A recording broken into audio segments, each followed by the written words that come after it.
Hi, welcome back to the channel, welcome to the channel if you're new here.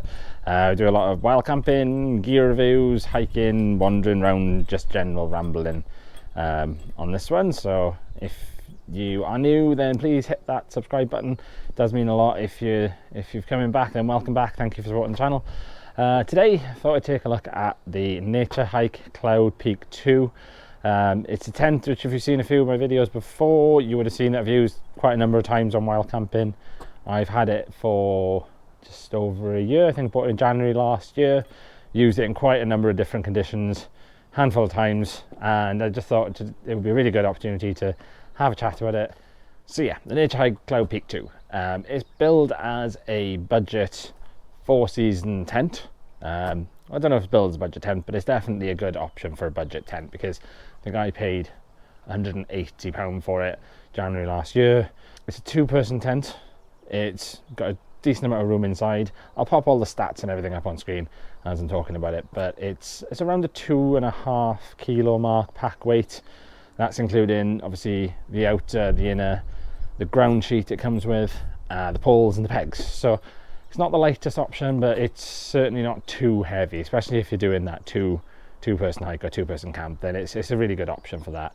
I said I've used it a number of times. I've used it for just over a year, quite a few very different conditions. So I think I've had a good amount of use out of this particular tent, and I thought now would be a really good time just to take a step back, have a chat about it, talk about some of the things which I really like, or just some of the things I found in using it. So what I'll do is I'll get the tent unpacked, talk a little bit about it as we go along. The one thing I would say that I don't like about it from the start is the bag itself. The bag that it comes in is, I haven't got it with me because I've actually lost it because I don't use it anymore, but it's top loading bag. It's not the best design. It hasn't really got that much compression in it. It's a bit awkward and a bit fiddly to actually use. So what I found is, I grabbed this. I found that simple dry bag, a dry sack. This is the Osprey. I think it's about a 12-litre bag. I've been able to get into this in the past, so anything around that kind of size is bang on. And what I tend to find is having like a dry sack with it, or a dry bag, it just means you can stuff it right down. You can get a really good compression on the tent, because it does all pack down quite neatly if you separate the poles. But yeah, first off, I'd say the one thing I really don't like about the tent is the bag that it comes in. Talk you through setting up. It's a little bit fiddly to actually set up. Give you a bit of a walk around the tent, and we'll have a look and tell you some of my thoughts. So I've got the tent laid out behind me here. It's good to note that this tent is an inner and outer pitch together. A lot of tents actually these days tend to be the inner pitch first, which is fine if it's not going to rain, but with this one everything gets pitched together, so it's really helpful. I found it in rainy conditions, that you can just pop the entire tent up. It's nice and simple. You don't have to worry about the inside getting wet.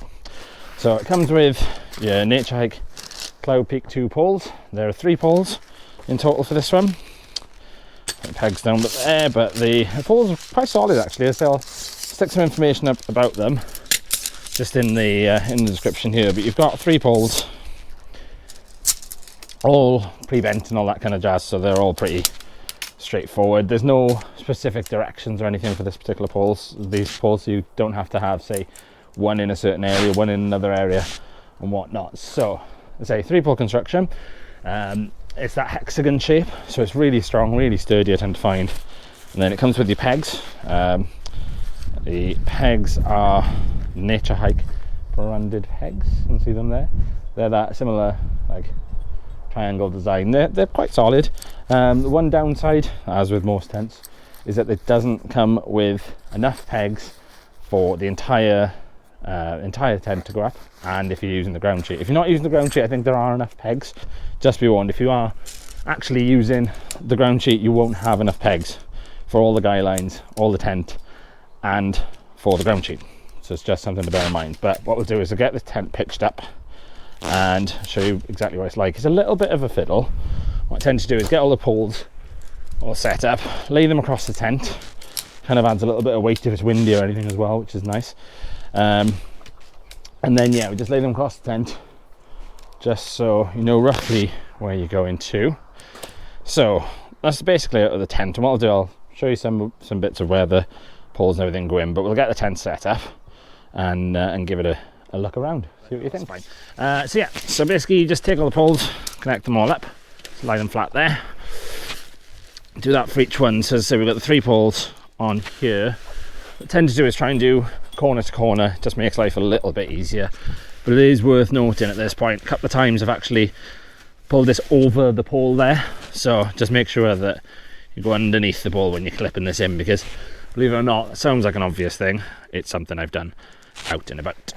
So get the final pole and just lay this across, put that in there, and just pop around to this side, connect him up. Let's just come out the other end, but you get the idea. So we've got everything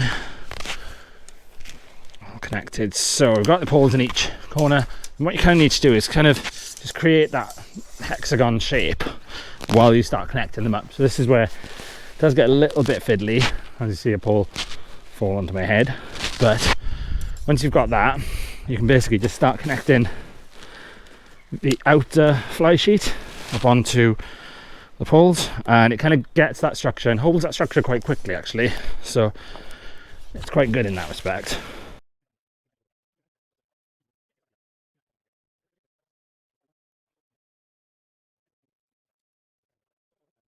So all connected up, then what you do is you've got these hooks in the middle, connect it onto the outer poles. And what I mean by that is where you've got this cross there, hopefully you can see that, connect it onto the outer poles, because it just gives it that more rigidity, gives it way more strength, and yeah, there's your basic form of the tent. So good thing to note about this one, it is a freestanding tent. Now if you don't know what that means, it basically means you don't have to peg it down, you can set it up like this. If you're not happy with the pitch, you can literally pick it up and move it any way you want.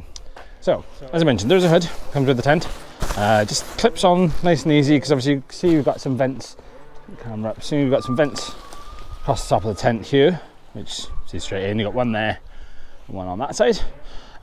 So the hood just kind of connects up and just clips onto these little tabs here. So it's a little bit fiddly, but once you get the hang of it, it's not too bad. Where you can see the lines in the tent there, you've got a couple of them either end of the tent which go behind the doors, so that's good starting place I tend to find is in that corner. So what I tend to do, flick this over, and as I said, it just connects up onto little hooks. This is where it gets a bit fiddly, because it kind of is quite a little bit windy today, but there's little round hooks which I showed you a minute ago. It just connects up onto those,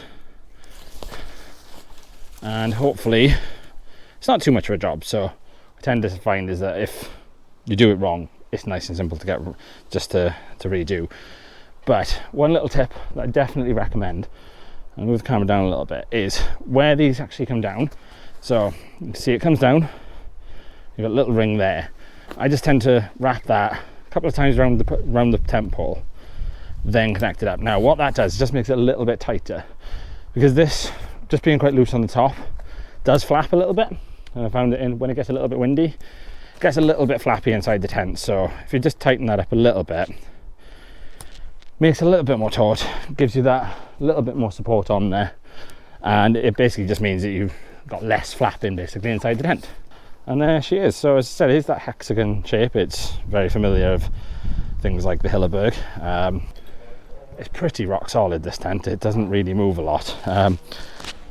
The shape and the pole construction and everything is spot on. As I said, it is a copy of a lot of other tents on the market. But yeah, I tend to find that it's been quite sturdy. Haven't needed all the guidelines up to today at least.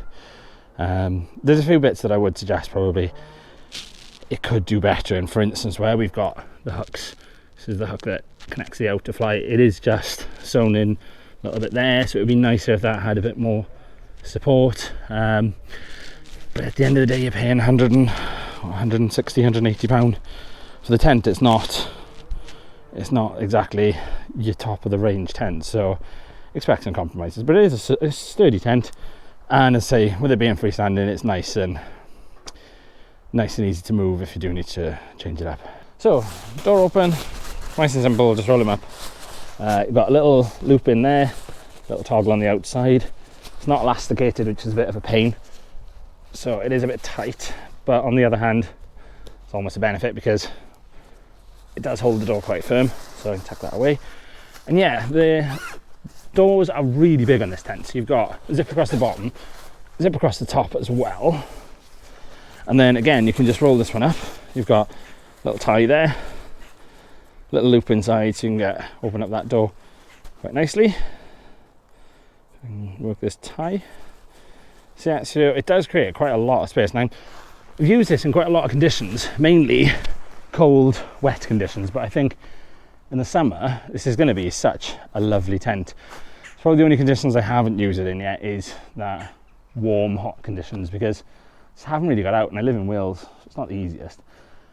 But I think it's going to be a really nice tent in that really nice sunny weather, because you can open up the sides and you've got quite a lot of space. You've got another door which I'll show you here. I'll open up the other side, we'll have a look. But yeah, the door's a really nice accent, really nice, simple to use. So I mentioned really quickly the vestibule. You've got a really big vestibule area, and as I said, in the sunnier days, I think you'll be able to roll this up, and you've got another little toggle which can connect up here into where the fly sheet connects, and gives yourself even more space again. So I mean, it really does feel like you're outside here.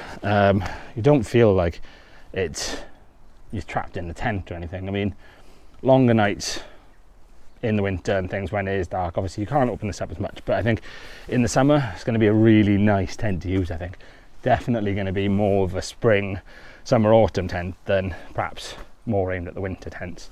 But yeah, let's say, well, you've got the vestibule area, which is massive, and what I'll do is I'll close up this door for a sec. So as I say, just mentioned earlier, we've got the toggle which is up here, which is a little bit fiddly. As I said, I think this is why it'd be nice if it was elasticated, it'd be a little bit easier to use. So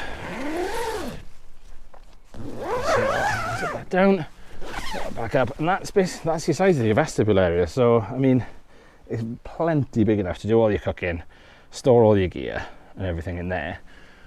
And one feature I do like is it's got 2 zips on there, so you can leave it zipped down and have that little bit either for ventilation or for the social aspect in particular. Then it's quite nice because say you've got someone over there, you can have a chat with them.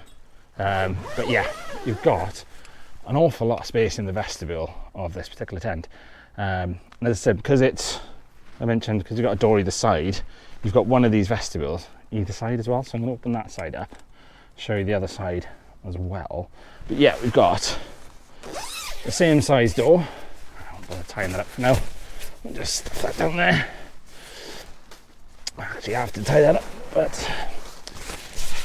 stuff that over the top for now. But yeah, you've got the same size door on this side and the same size vestibule area. So what I've tended to do is do all my cooking on one side, whichever side I pick. But I usually do all my cooking on one side and then all my gear, my bag and everything over on that side. Zip that door up and it's all away for the night. It's brilliant. So space-wise in here, there's a lot of room. I think I'd actually be comfortable using this as a 2-person tent. You would have seen in one of my other videos that I've had when I did the Rab review. I had my Thermarest Neo Air in here, and I just sleep to one side. I'm always just on one side of the tent, so I'd be quite comfortable saying that you could easily fit 2 people in here, which is a bit of a not all tents do that, I'd say, definitely. But no, I'm 6'1" and I've got plenty of headroom in here. You can see there's all mesh around me. You've got the fabric-y material all around there, which again is probably why I wouldn't say it's a genuine four-season tent, because there is a lot of mesh in here. It does mean you get good ventilation with a lot of mesh. But on the flip side, I'm quite comfortable using this down to say -5, 6, probably almost to double digits, because I've been quite warm in here with the equipment that I've got, the Thermarest, the Rab and stuff like that. So it's on that borderline between a 3 and a 4 season tent. But yeah, there's a lot of features in this tent as well. So you've got a pocket up here for your stuff, and you've also got another big pocket up there, so you can really dump a lot of stuff into there. The bathtub floor is quite big. It's a little bit, it sags a little bit, but I think once you've got all your kit in here, once you set up, it's not so bad. Once the doors are closed as well, it definitely holds it in place. So you haven't really got to worry too much about any rain getting in, any moisture getting under or into your kind of living area. I say I can sleep in here perfectly fine, head to toe. I'll put all the dimensions up on screen here and just give you an idea. But let's say I'm 6'1", I fit in here no problem, and I think you could easily fit another sleep pad alongside me as well. But yeah, it's a nice tent. I say it does come with those drawbacks of having a lot of mesh in here when it's advertised as a 4 season tent, and I think you can see kind of here. Obviously, it's not pitched brilliantly. I could do a better job at this, but there are quite a lot of gaps just around the edge, so the wind does get up in the tent a little bit, which is kind of why I'd say it's that borderline. But I think in the summer this is going to be such a nice tent to use. And as I said, once you've opened up both doors, like, take a look at this. There we go. So I've got both doors open, and there's so much room. There's so much room in here. It just genuinely feels like you're outside. I think in the summer, for a really nice sunset or something, you don't have to worry about pitching it right for the sunset or the sunrise. You've got all this space. It really does make you feel like you're outdoors. And I know you're camping, so you are, but really it is quite nice, and I can't wait to use it in the summer. I didn't get a chance last year, but it's definitely going to be a good summer tent, I think. So yeah, I mean, a lot of those features are really good.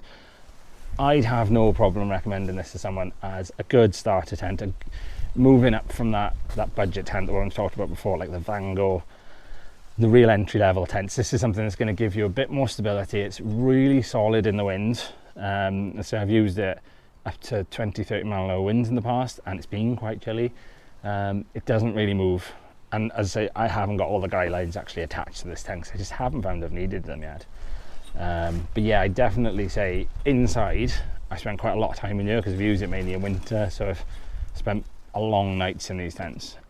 It's a really nice place to be. You don't feel too cramped, don't feel too claustrophobic, and it's a big tent. So yeah, what I'll do is I'll get all this zipped up, give you another bit of a wander around the tent just to show you a couple of little other bits. But yeah, the inside of the tent is a really nice place to be. But yeah, we'll tie the doors up, show you what it's like with all the doors open, and kind of wrap everything up. So I've got all the doors opened up. As you can see, 2 gaping holes on the side of it, which is what I mean by I think this is going to be such a nice tent in the summer. Just imagine pitched by a river or pitched up on the mountain somewhere. You're really going to feel like you're outside, but you've still got all that protection as well. You've still got the really big vestibule, still going to keep your stuff nice and tidy, nice and dry, if the weather does turn. But I think in the summer months, it's going to be such a nice place just to sit and enjoy wherever you are. Cool, so there we have it. That is the Naturehike Cloud Peak 2. One thing I would say, I don't think I mentioned when I was actually setting it up, is that the hood on top, I'm always really conscious of losing. I think if you do lose it, it's going to be a bit of a disaster, because you've got those mesh sections at the top, going to get a lot of water in. So what I tend to do is when I'm packing it down is take it all off and throw the hood in the main living area, so in the inner. That's more just me. I did start initially rolling it up with the tent and just make sure it was tight in the middle, but when you're unpacking it or when you're packing it down, it's easily going to blow away. So I tend to just take the hood off first, throw that back in, and just store it inside the tent, just because it's a nice and safe place. You're not going to lose it, and the next time you come to unpack it, you know where it is. Get the tent set up, reach in, grab it and peg it out. So that's definitely one tip I would advise. But overall thoughts, it's a really good tent.